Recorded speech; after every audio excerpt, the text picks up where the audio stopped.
पूछ रहे समाचार।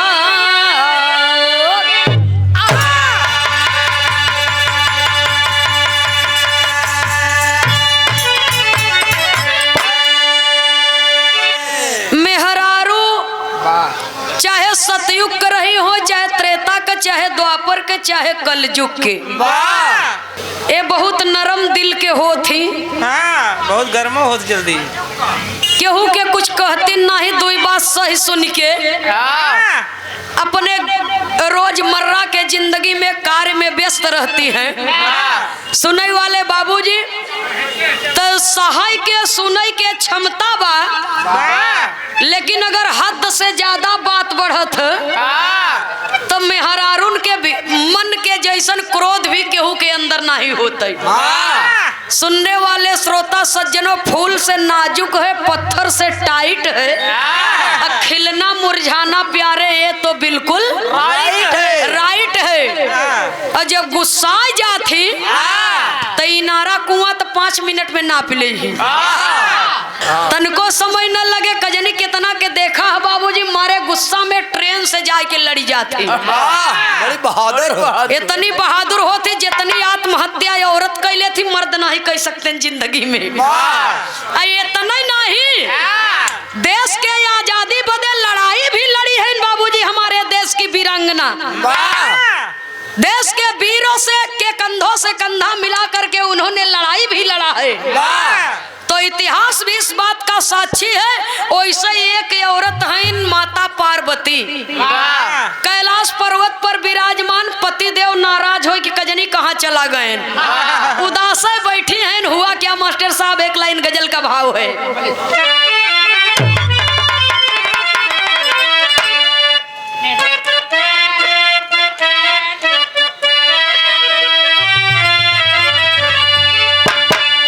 अरे एक बात कही सजनी,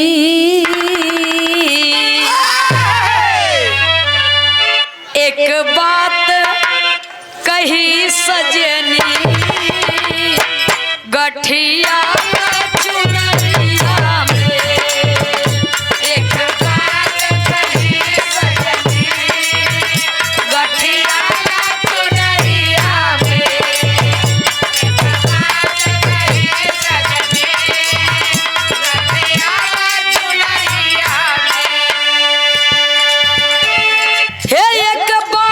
कही सजनी,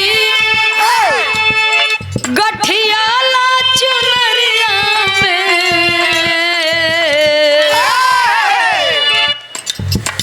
बिना मोल के बिकी जईबू, बिना पैसा के,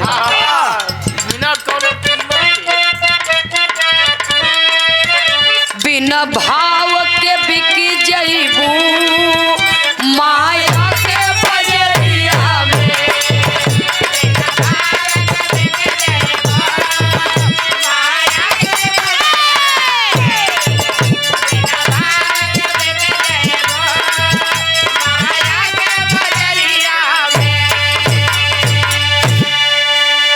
देवर्षि नारद जी माता पार्वती से कहते हैं, क्या कहते हैं बाबूजी? अरे एक बात मोरी जननी, एक बात मोरी जननी, धर ध्यान जिगरिया में, एक बात मोरी जननी, धर ध्यान जिगरिया में, एक बात मोरी जननी, धर ध्यान जिगरिया में, एक बात मोरी जननी, धर ध्यान जिगरिया में,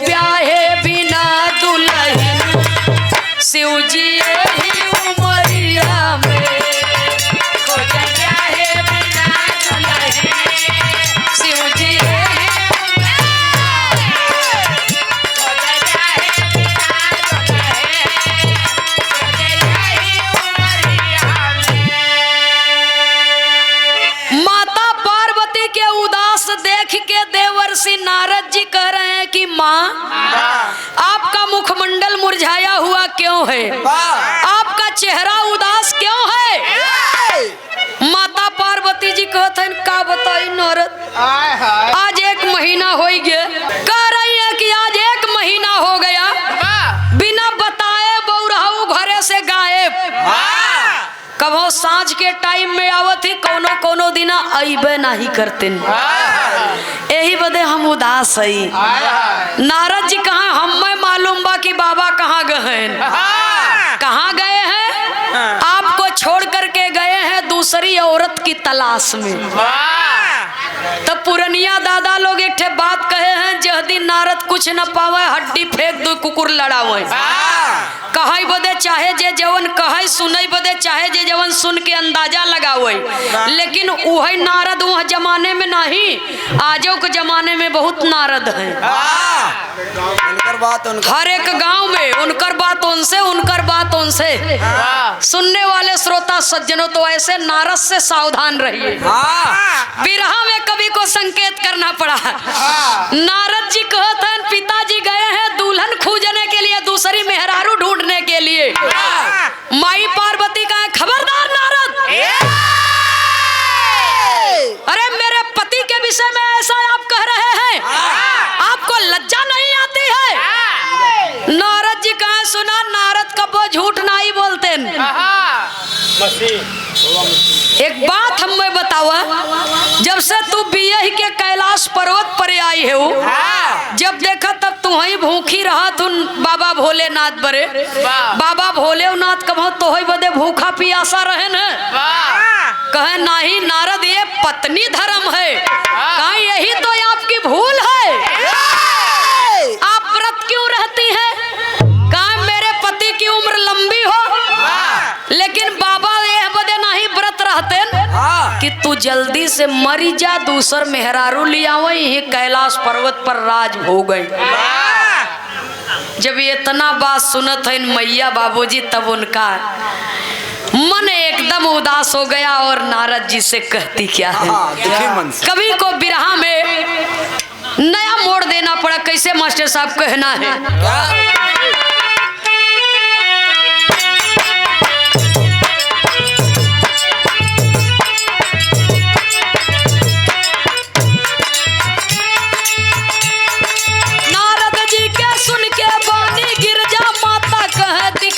साफ साफ बतलावा मुनिवर, भाई सवतिया जीव के जार कैसे पिंड छुटे है ऋषिवर। कब आई है भोला त्रिपुरार, नारद बाबा कहने लगे मैया सुन लो बात हमार, नारद बाबा कहने लगे।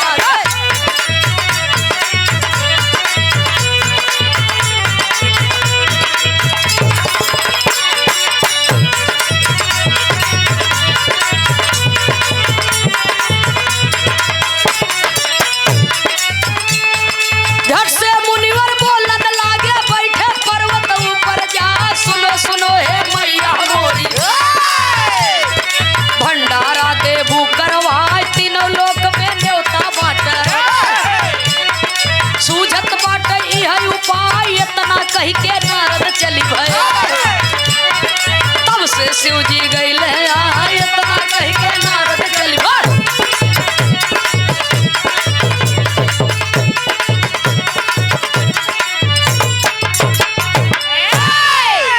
भैया। माता पार्वती जब इतना बात सुनती है तो कहा ये नारद, अगर आपको इतनी बात की जानकारी है कि मेरे पति किसी दूसरी औरत के चक्कर में है, तो ये तने बताई दे कि उस सवत से हमार छुटकारा कैसे होई? हमार भोले बाबा कैसे छुटी, उनकर मोह भंग कैसे होई? नारद जी जब सुने तो कहे सुना, बाबा भोलेनाथ मोह भंग हो जाए तोरे सवत से, एक ठे उपाय करे के पड़ी, एक ठे काम करे के पड़ी। कहे कवन काम? काई कैलाश पर्वत पर भंडारा फाना, कैलाश पर्वत पर भंडारा फाना और पूरे विश्व में निमंत्रण दीजिए। सब लोग आएंगे भोजन करने के लिए, तो पूरे समाज के बीच में बाबा भोलेनाथ के करतूतों को कहा जाएगा। आज बस ये कर्म छोड़ दे और न छोड़ी है तो फिर दूसर उपाय लगावल जाई। लेकिन एक ठे उपकार कह दिया हमरे ऊपर। बाबा भोलेनाथ यही पूछी क्यों आई रहा का, बताऊ मत नारद आई रहे, हमार नाम मत बताऊ। माता पार्वती जी कहा न्योतवा फान दे, भंडारा फान दे, न्योता के बांटे। नारद जी कहे हम। हाँ। बिरहा में एक लाइन तर्ज लगी मास्टर साहब, कहना है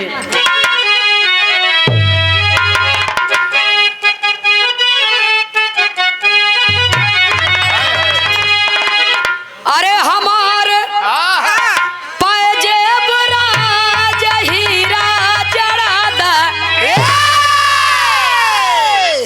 अरे उड़ाले झूलनिया पे तो उड़ाले झूलनिया पर, अरे जहाजिया उड़ा दे हमार पैजेब राज हीरा। इतरज कलाई न, लेकिन बिरहा में कवि को संकेत करना पड़ा, कहना है लेकिन बिरहा में भाव लिखना पड़ा। कैसे भैया हो, चले हैं नारद बाबा झगड़ा लगाई, चले हैं नारद बाबा झगड़ा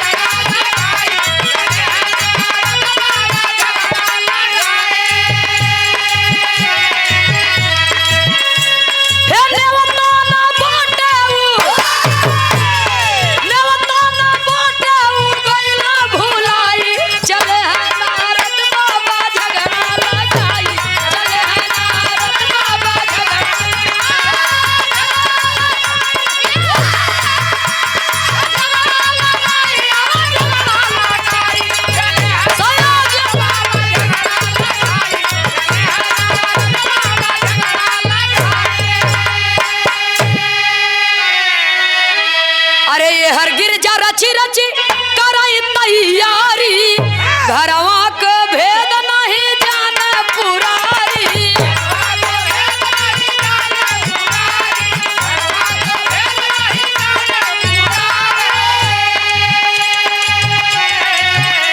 हे दिनवा भंडारा के, तो दिनवा भंडारा के जब गई आई, चले हैं नारद बाबा झगड़ा लगाई।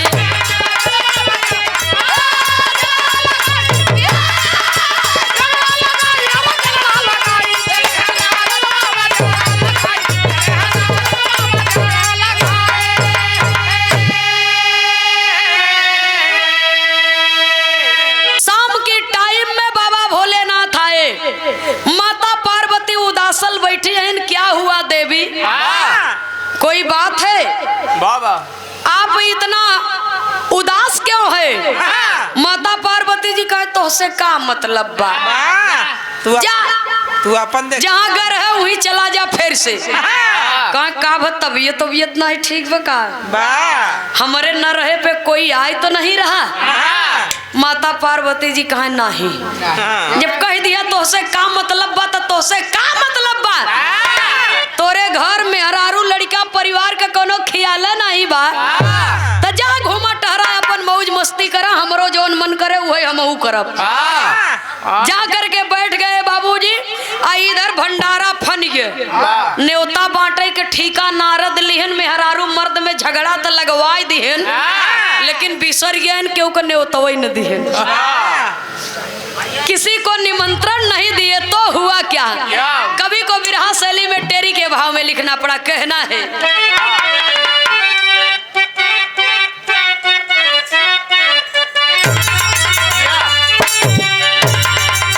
अरे राम न्योता हरू बिन के खाए खनवा, रंग में भंग भवा जब केहू द्वार न आए, न्योता हरू बिन के खाए खनवा।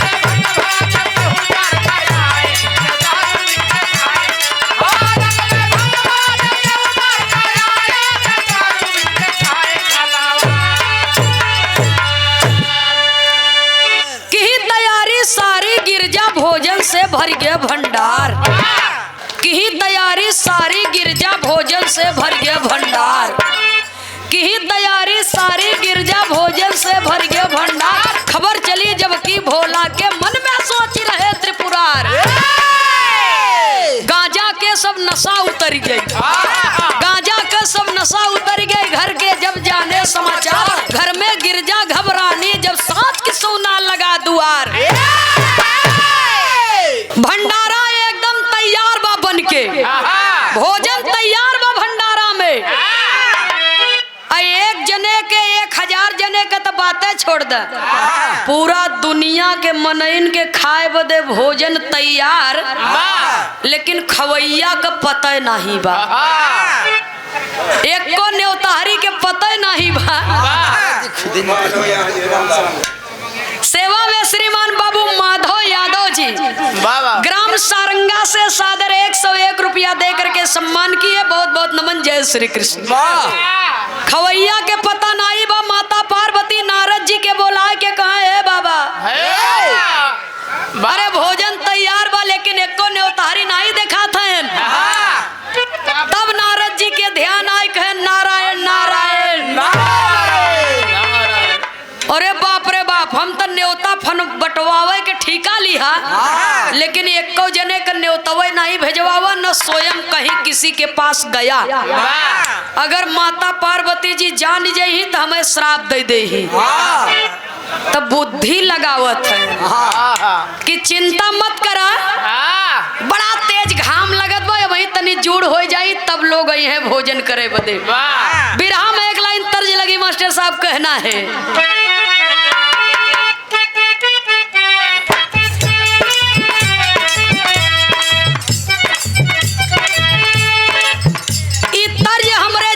पहले के है पुरखा पुरनिया लोग दादा बाबा लोग गाया करते थे।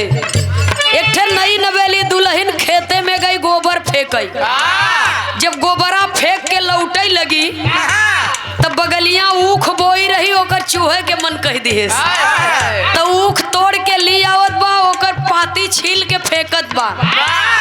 तबले 2-3 ठे जेठानी के लड़का आए के कहते चाची तनी हमहू के दे, तबले ओकर देवरवा आए के भौजी कहे तनी, और तब से ओकर मनइयो निकरा भीतर से कहे तनी, तबले बुढ़ऊ दद्दा मड़ही में लेटा रहन कहन दुल्हनिया तनी। तब बिगड़ गए पतो, कहा एक ही उखई बा, चूहई वाले 72 जने हैं, जाए के तोड़ लिया। बुढ़ऊ दादा कहे देख हमें दे चाहे जिंदे, लेकिन लड़कन के नाराज मत कर। तब कहता बुढ़ऊ दादाजी कह रहे हैं पतों से, कहत का है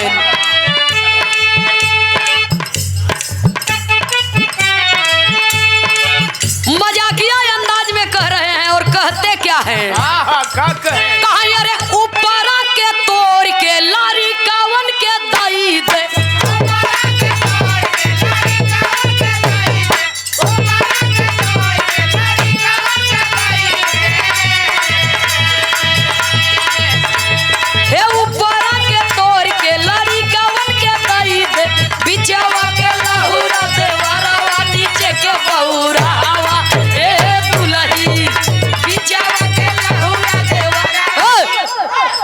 नीचे के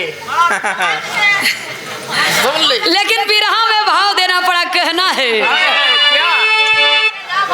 अरे खोजत गईले नारद जी थकाई,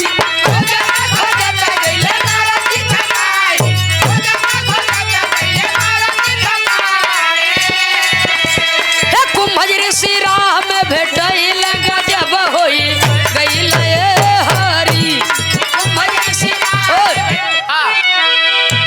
अरे रिसीवर के लगे जाके बचन सुनाई, रिसीवर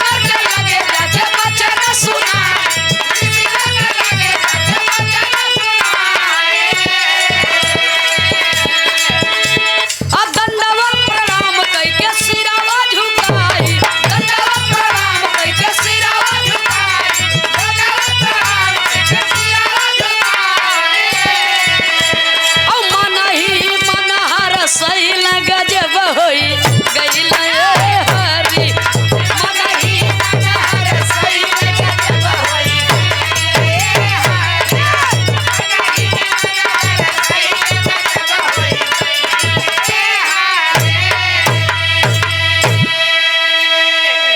सुनने वाले श्रोता सज्जनों, आकाश मार्ग से चले जा रहे हैं। वाह इसका अंतिम निष्कर्ष देखिए क्या निकलता है। कवि की लेखनी को मैं नमन करती हूँ। भैया हो, आकाश मार्ग से चले जा रहे हैं न्योताहरी खोजे बदे, तो समुद्र के किनारे तमाम जीव जंतु हैं बाबूजी, पशु पंछी तमाम लोग हैं, लेकिन एक ठीक पंछी जिसका नाम टिटहरी बतलाया जाता है, तो वो पंछी दोनों प्राणी वही समुद्र के किनारे कुलेल कर रहे हैं। लेकिन जब जब बाबूजी वो पंछी अंडा दे कि ऐसे हमार परिवार बढ़े, तो समुद्र का लहरा आता और उस अंडे को बहा ले जाता, अपने पानी में जल में समेट लेता।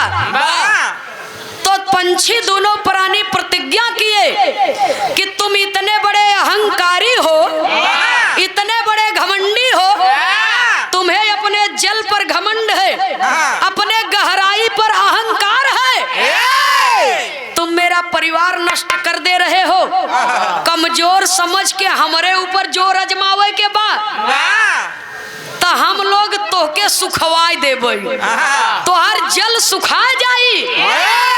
देखिए इतना बड़ा प्रतिज्ञा कर लिए दोनों प्राणी, और जाय के बाबूजी टोट में बालू भर के लेके आवे अपने चोंच में, और समुद्र के जल में छोड़े, और वही टोट में बाबूजी पानी एक बूंद लेके जाए, बालू जहाँ बा जहाँ मिट्टी बा वो जगह पर छोड़ के आवे। अच्छा, इतनी बड़ी गहराई है, समुद्र के गहराई का कोई था नहीं है, तो एक चुटकी बालू से मिट्टी से होकर जल कैसे सुखाए जाए? नहीं सूखेगा बाबूजी। तो कुंभज ऋषि बैठे हुए हैं, उनके मन में दया आ गई कि ये तो इतना बड़ा अहंकारी है कि उस पंछी के पूरे परिवार को नष्ट कर दे रहा है, तो एकर घमंड तोड़े के चाहिए। पहुंचे बाबूजी और समुद्र का पानी पीने लगे और खिलाई गए। तो नारद जी आकाश मार्ग से देख रहे हैं, जनरेटर फेल हो, कितना बड़ा इनकर पेट, बाकी ये पानी ही चला जाता है। तो पूरी दुनिया का बना हुआ भोजनों पचा सकत है। सुनई वाले बाबूजी, एक कई मनई में काम हो जाए, का होए हजारों न्योताहरी सहेज के। सारी बात कुंभज ऋषि जी को बता दिए, कहा चल करके आप भोजन कीजिए। कुंभज ऋषि कहा पेट भर के खियौबा, कहा खियाऊ, कहा खियौबा, कहा खियाऊ, कहा खियौबा, कहा खाबो की है लयू आया गठरी बांध के। सुनई वाले बाबूजी, अब देख हमरे बात के कोई सज्जन बुरा मत माने, मांगे के आदत धरावत है नारद जी। ओ आ नहीं रहे हैं, लेकिन मांगने का आदत धरा रहे कि आप आइए हमारे यहाँ, निमंत्रण दे रहे हैं। तो एमन खाई वालन का कोनो कमी नहीं, जब बोला उबा तो अबे करी है, न्योता देवा तो लोग आई हैं, तो समझदारी तो आपके दिखावे के बाकी हम सही करत है कि गलत करत है। सुनने वाले श्रोता सज्जनों, कुंभज ऋषि जब चलने लगे तब नारद जी कहा, हे महाराज, ये जवन कुल जीव हैं, जल जीव हैं, हाँ, ये पानी बिना तड़प रहा है, अगर मर जाही तो तोके पाप लागे। तो कहाँ अब का करी, कहाँ जैसे पिए है वैसे बहरे करे। नलकूप नंबर 63 चालू कर दे।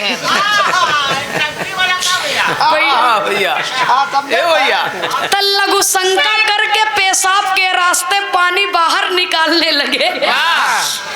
सुनने वाले श्रोता सज्जनों, ये बताया जाता है, पौराणिक तथ्य तो इसी हिसाब से मिलता है कि तबई से समुद्र के जल खारा हुई है।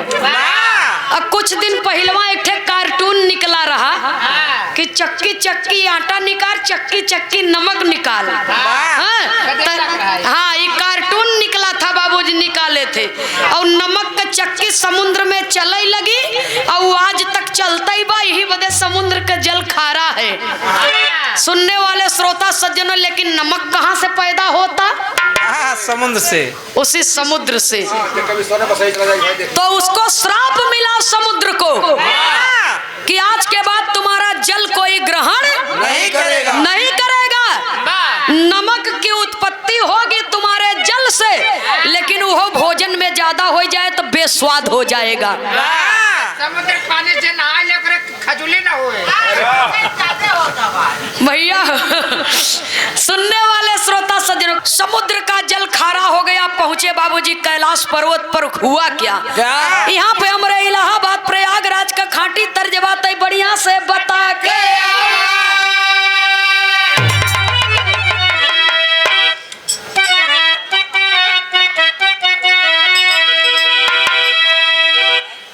देखो, भोजपुरी डीजे पर अगर एक गाना बज गया तो उसको बिरहा के कलाकार गाते हैं, पूरे बिरहा जगत के कलाकार उसको गाते हैं, चाहे फिर वो महिला हो चाहे पुरुष हो। लेकिन ये बहुत खुशी की बात है कि बिरहा जगत की धरोहर भोजपुरी के कलाकार लोग लोकगीत में निकाल रहे हैं और डीजे पर बज रहा है। ये बहुत बड़ी सफलता है बाबूजी। तो एक गीत हमारे पूर्वजों ने गाया और उसको बिरहा जगत में हमने गाया बाबूजी। आज के समय में उस गीत का प्रचार प्रसार हुआ। कैसे मास्टर साहब? अरे राम झकोरा मारे झुलनी, ए सुनई वाले पंचौ झकोरा मारे झुलनी, ओ है साड़ी लहराई हो झकोरा मारे झुलनी।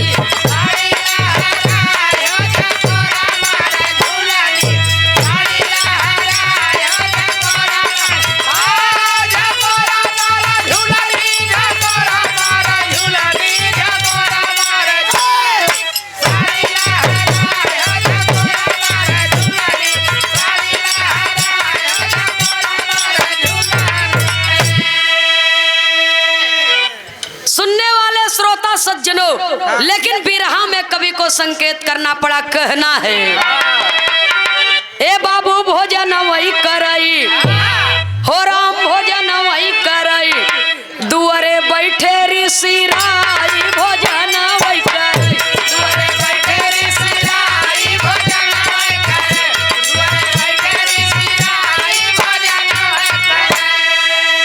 अरे नारद बाबा सोचे लागे,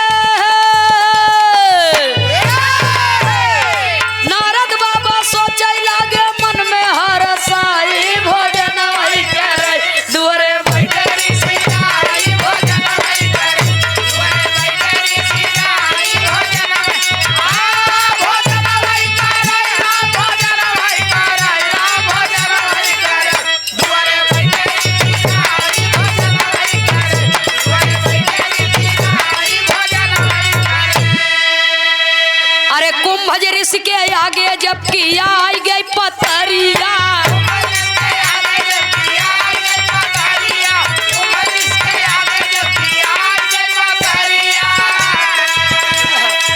पूरी कचौड़ी आवै भारी भरी दौरिया,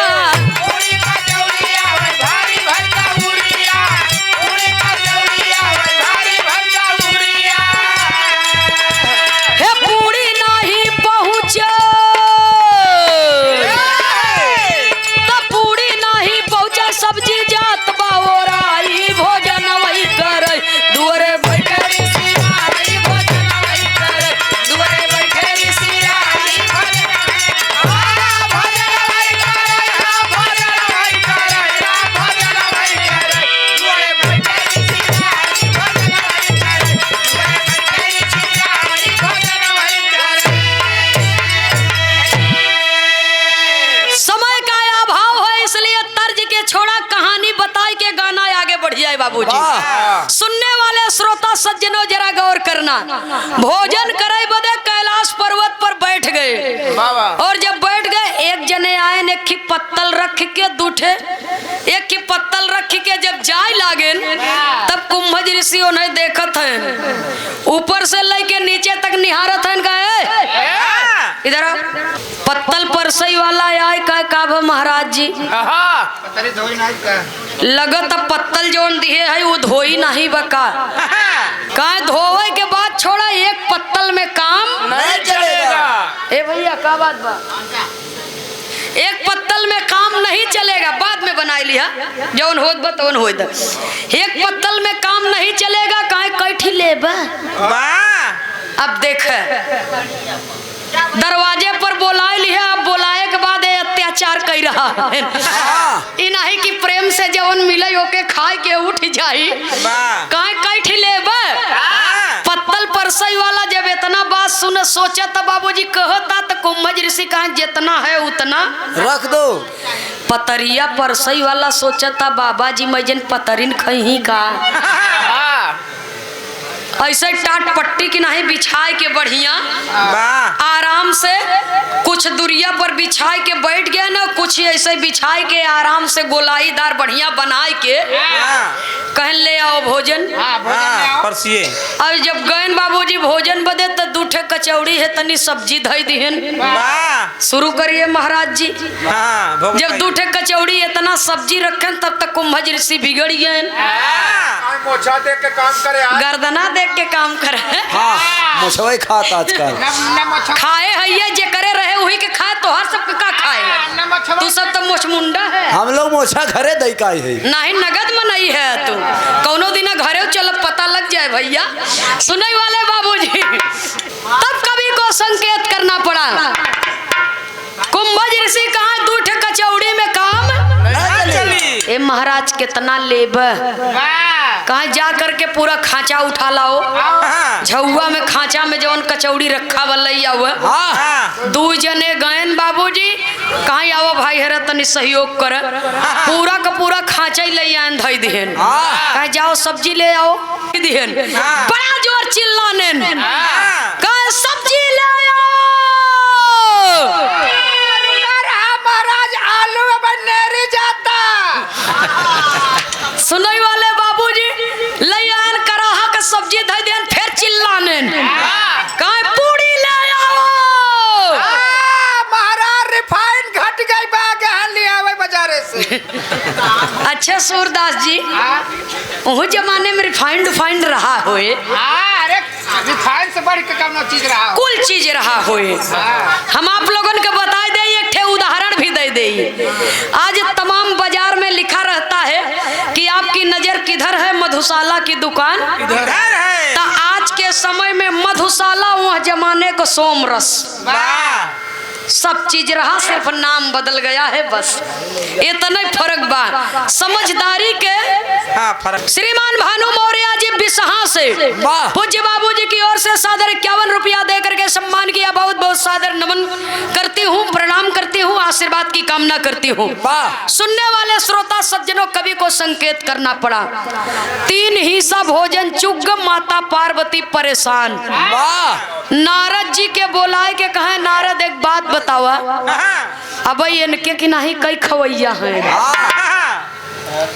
इनके की तरह कई ने उतारी हैं कहे माता जी अब पहले ही हैं और जने आवत हैं कहे वो लोगन के मना कई दे भंडारा स्थगित कर दिया गया कहे चिंता मत करो भोजन खराब न हो दे भाई जे आवता वो खाए तब जाए झूठा ही अपन पोजीशन बनाई रहा है।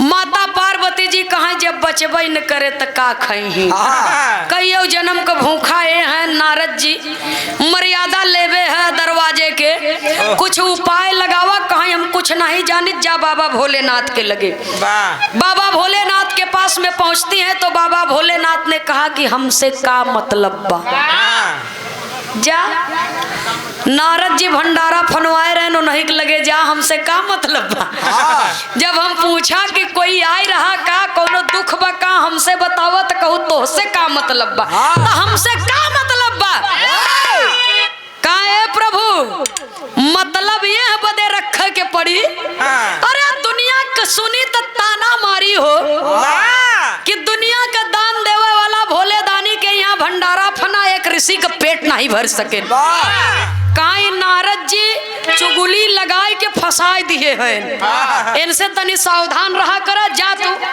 जा घरे वापस जा, हम आवत है अब। गए क्षीर सागर में भगवान विष्णु जी को साथ में लेकर के चले, तब कवि को संकेत करना पड़ा। कहना है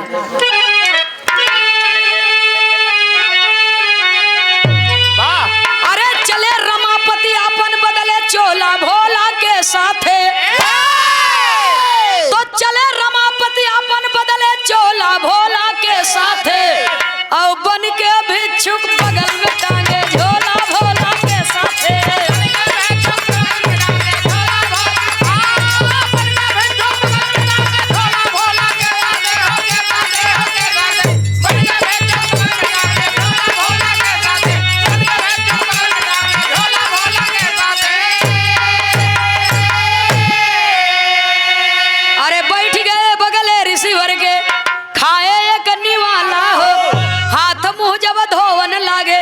ऋषि के भवा का साला हो, कवि को संकेत करना पड़ा। अरे बैठ गए बगले ऋषिवर के, खाए ये कन्नी वाला हो, हाथ मुंह जब धोवन लागे, ऋषि के भवा का साला हो। अरे लगी क्रोध न सहन तनी कभी होला भोला के साथ, मन मसोस के उठे ऋषि दुख होला भोला के साथ। विष्णु जी ब्राह्मण का रूप धारण करके चले कैलाश पर्वत पर, जहाँ कुंभज ऋषि बैठे हैं। देखिए इसीलिए कहा जाता है कि लोहा लोहा के काटत है। कुंभज ऋषि के बगल में बैठ गए। एक जने आए ने एक ठे पत्तल रख के दूठे कचौड़ी इतना सब्जी धई के चले गए, तो एक निवाला खाए, सिर्फ एक कवर एक कचौड़ी में से आधा तोड़ के और खाए के जोर से ढेकर दिए। जोर से डकार आ गई बाबूजी, और कमंडल में जल लिए रहे, आचमन कह के उठ गए। उठ करके खड़े हो गए, तब कुंभज ऋषि बिगड़ गए, नाराज हो गए। बड़ा खत्म बिरादरी है भाई। अरे तोहरे एक कई कौरे के भूख रही तो पहले खा लिए होता है, हमसे बाद में खाता है। कहाँ कब्बो क्यों के यहाँ ग नहीं है, या समाज का कदर जनबा कहाँ से। समाज का एक नियम होता है, पंगत में चाहे 2000 मनई बैठे चाहे 2 ठे बैठे, एक बेरी जयकारा लगा दिया जाए तो भोजन प्रारंभ कर दे, चाहे जब फिर से जयकारा लगाया जाए तो बगल वाला उठे तो करे बगली वाले के उठ जाए के चाहे कहाँ, चाहे पेट न भरे, कहाँ पेट न भरे तो कोई के इज्जत ले लेबा। कब के खात हुआ महाराज, तोरे कुछ होश खियाल बा, उठा। तब कुंभज ऋषि कह रहे हैं बाबूजी, आल्हा के लाइन में कवि को संकेत करना पड़ा।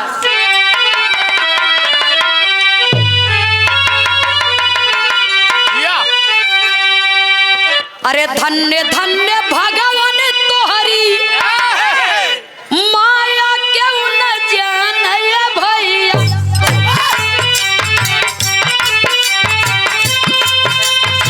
सारे लोगवा के तू ही बाटा पालनहारी, भगतन के लजिया चाहे हर घरिया मालिकी, दुखियन के नैया के भैला पतवारी, पानी पानी करे कुंभज हर के हियरवा बच्चो, प्रगट समनवा कहाँ बतिया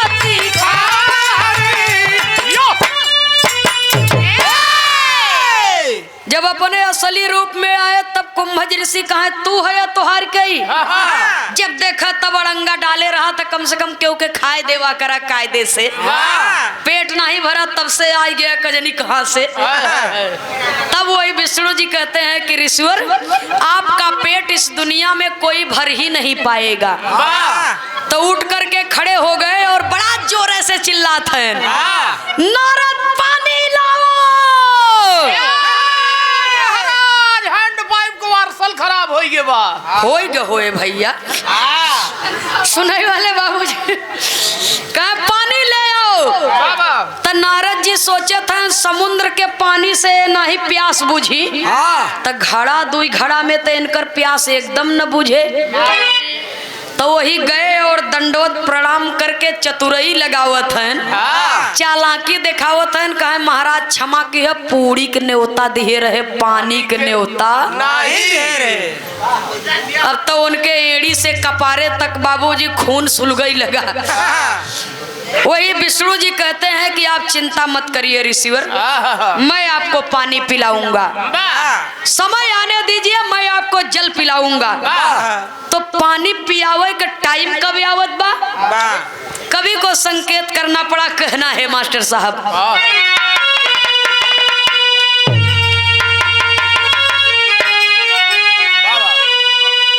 अरे बीता सतयुग त्रेता भाई द्वापर के वो सारी, हे बीता सतयुग त्रेता भाई द्वापर के वो सारी, अब बरस अंबर से बदरवा कन्हैया प्रहरी।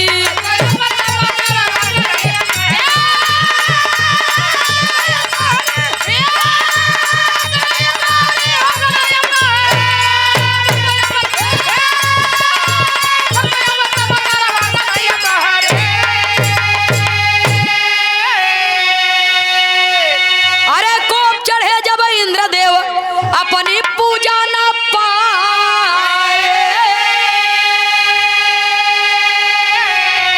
हे 56 पहर गिरा पानी था, गोवर्धन कृष्ण उठाए कुंभज पिए भरी उदर कन्हैया। भैया हो, सतयुग बीता, त्रेता युग लगा, द्वापर युग आया। द्वापर का वो क्षण आया जब श्री कृष्ण कन्हैया भगवान जी इंद्र की पूजा बंद करवा के गोवर्धन पर्वत, साउंड बंद बा, ए साउंड बंद है भाई हो का एकदम रात 2 मिनट का हमार गाना और बा, ओकरे बाद खत्म बा, खूब बनावा भैया। हाँ बोला बोल दो भी बोला। ओके चालू कर दे भैया जाए के। सुनने वाले श्रोता सज्जनों, इंद्र की पूजा बंद करवा के गोवर्धन पर्वत का पूजा करवाना चाहते थे। सारे गोकुलवासी गोवर्धन पर्वत की पूजा करने के लिए तैयार हो गए। पूजा की सामग्री लेकर के चल दिए बाबूजी गोवर्धन पर्वत की ओर पूजा करने के लिए। इंद्र भगवान को पी गए, क्यों खात रहा फ्री में पावत रहा, अगर तो ओकरे आगे का थाली जब छीन लेबा जबरदस्ती तो वो गुस्साए तो है। इंद्र भगवान को पी गए, गुस्सियाए गए, न ऋषियाए के लगे बाबूजी आंधी पानी झोंके, विकट बरसात होने लगी और आंधी तूफान चलने लगा। आंधी तूफान चलने लगा, भगवान श्री कृष्ण कन्हैया जी अपने कनगुरी पर गोवर्धन पर्वत को उठा लिए और गोवर्धन पर्वत को ही उठा लिए और उसी के नीचे सारे गोकुल वासियों को कर लिए, समाहित कर लिए बाबूजी, इंद्र के प्रकोप से बचाने के लिए। इंद्र के प्रकोप से बचाने के लिए। और याद करत है नावा महाराज, आवा नहीं कहबा कि वादा कैली है, और आए के हिरानी में जन्म ले ली है तो भूल गए हमके, आवा तो के पानी वानी पियाए दे, वादा करे है तो निभाए दे, लेकिन सहूर से रही है। वही कुंभज ऋषि जी को बाबूजी याद किए और तनी सब पर्वत वही तिरछा कर दिए, और जब तिरछा कर दिए पानी को पीने लगे।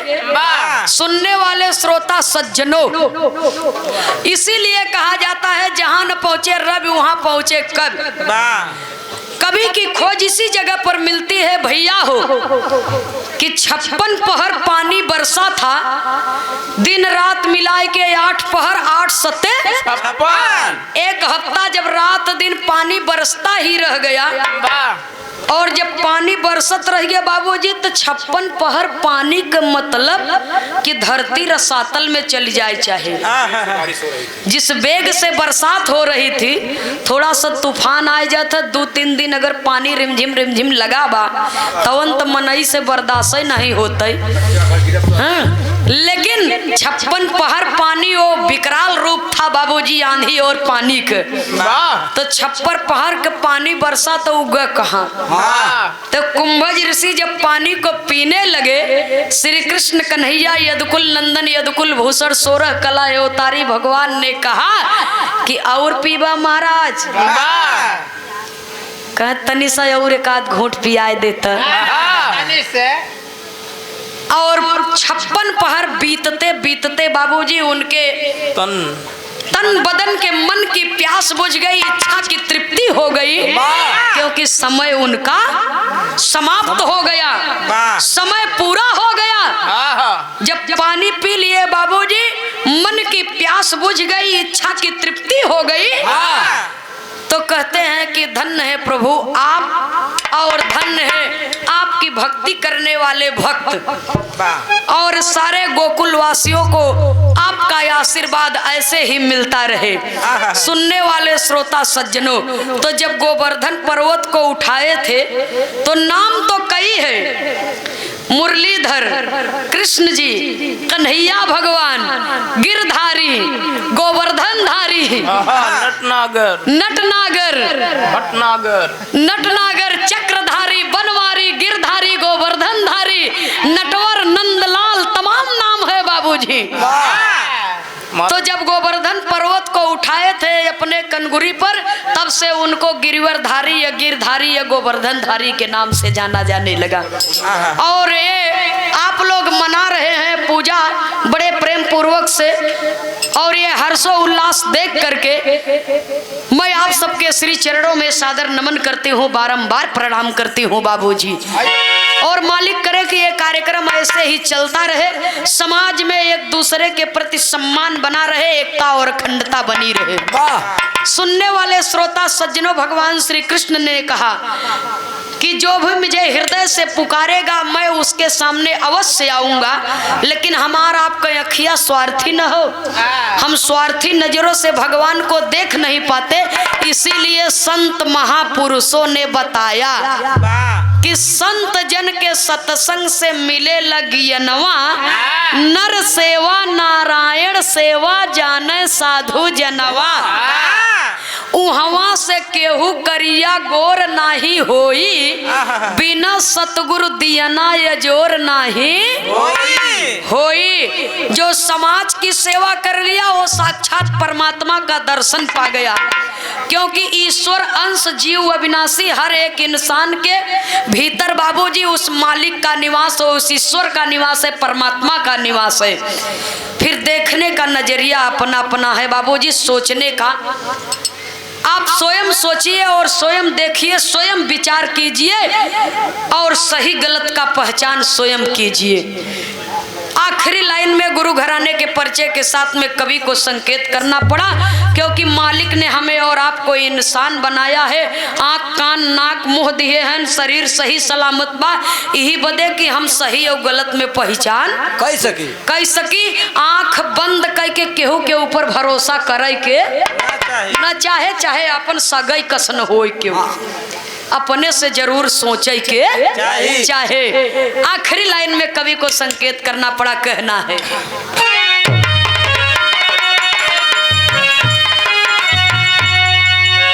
स्वामी सीताराम हित कवि लहुरी स्वर्ग सिधारे, मंगल यादव जौनपुरी जी सुंदर गीत संवारे।